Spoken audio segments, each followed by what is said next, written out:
What's up, everybody? It's the one HODLs. We back with another video. It's a hot one today in the United States. I think we're going through a heat wave. All last week it was 90s or better, and then the weekend, going into the weekend, it's actually been a little bit hotter. So just trying to stay cool, and we are all patiently waiting.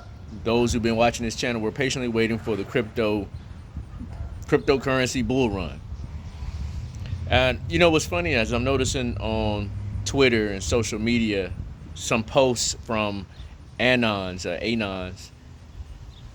that they're showing their losses.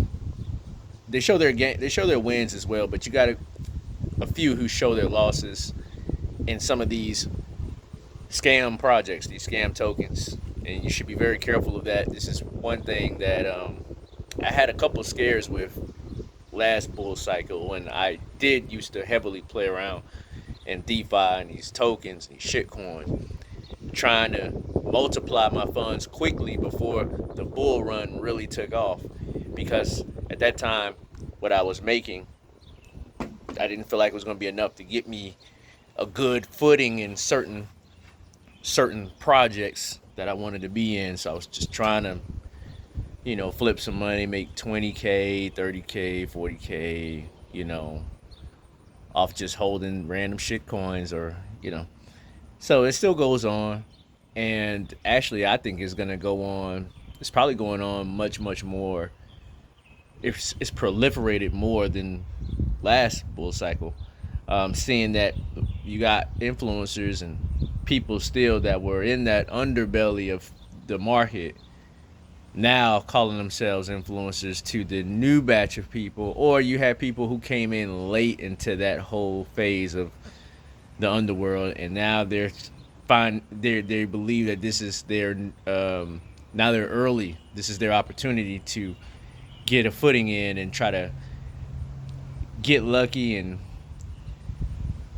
and make some type of big lofty gains while avoiding getting wrecked. So people are rolling the dice there, and I'm pretty sure that it is all-time highs, because what I've seen also online is that on these EVMs or these smart contract coins, all of them are virtually smart contract capable, but the ones that are exclusively compromising their layer one security, or the way that they validate their transactions and secure their network, they kind of compromise the decentralization part of that in order to give more enhanced developer and user experience on the smart contract layer 2 side. Those coins are experiencing very high volumes on their layer 2s, such as like Sol, Ethereum, maybe Ethereum so much, maybe even AVAX, probably a lot of them. And what someone brought to the attention is that it could possibly stand a chance to kind of water down the market for really the greater cryptocurrency market, because if you've played in this space, which a lot of you have and still do, if you're familiar with my channel, it begins to make sense. They're saying that tokens and these protocols are now at pretty much numbers higher than it was the previous bull cycle where we reached a peak. And so that means there's just a lot more things that's been created on top of these coins. It's much easier now to create tokens. Then when you have AI involved, AI can code it up and get something launched right away. And do you see that there's a bit of a laxed sentiment with regulating the cryptocurrency market now that we're getting closer to an election here in the U.S. And why do I say U.S.? Because this is where most of the capital is.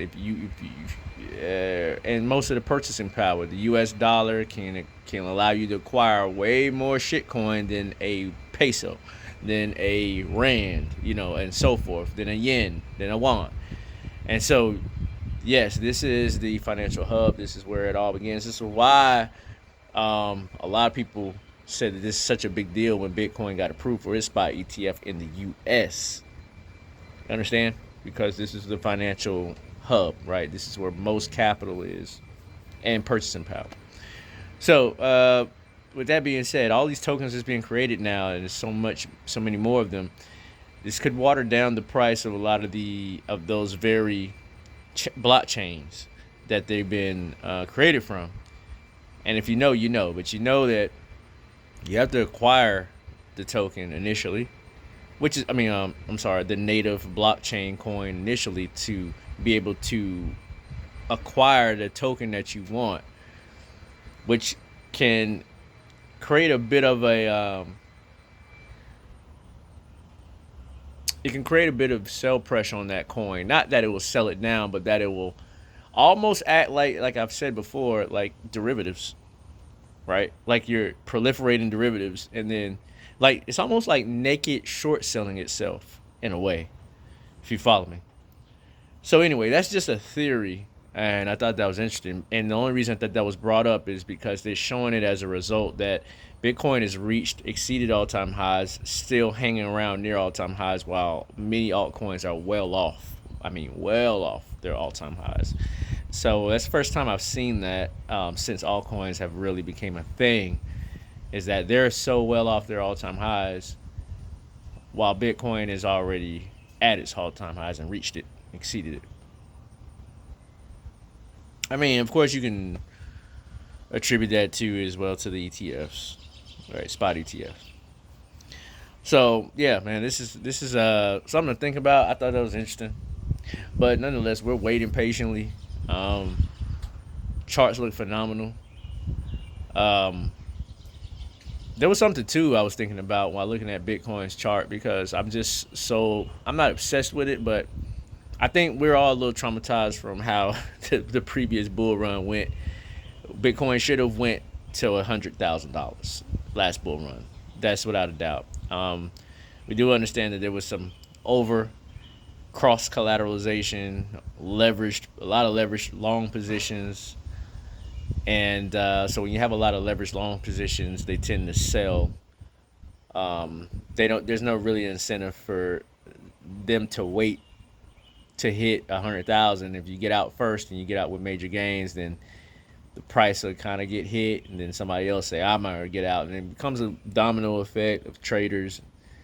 Then you had the spot. They're all trading it. They traded it based on the spot ETF news, because the spot ETF, another one, was waiting to be approved, I think by Winklevoss guys at that time, and then it got denied, and then so everybody was like, all right, we out of here, and that killed the price. This time is different in my opinion, because the way that this thing is trading is so non-retail trader friendly. It's barely institutional trader friendly.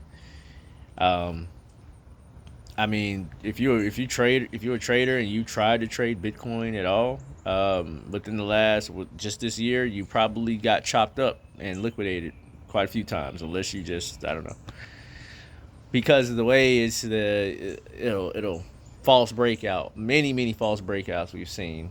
Of course, short-term volatility, but just false breakouts.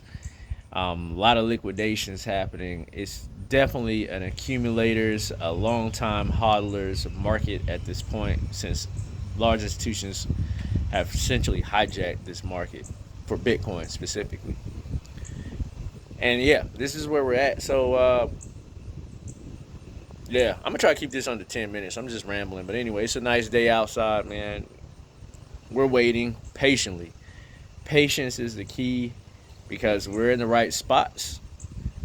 We've done the work already. We've analyzed this like a sports analyst. We knew what these institutions would do before they did it.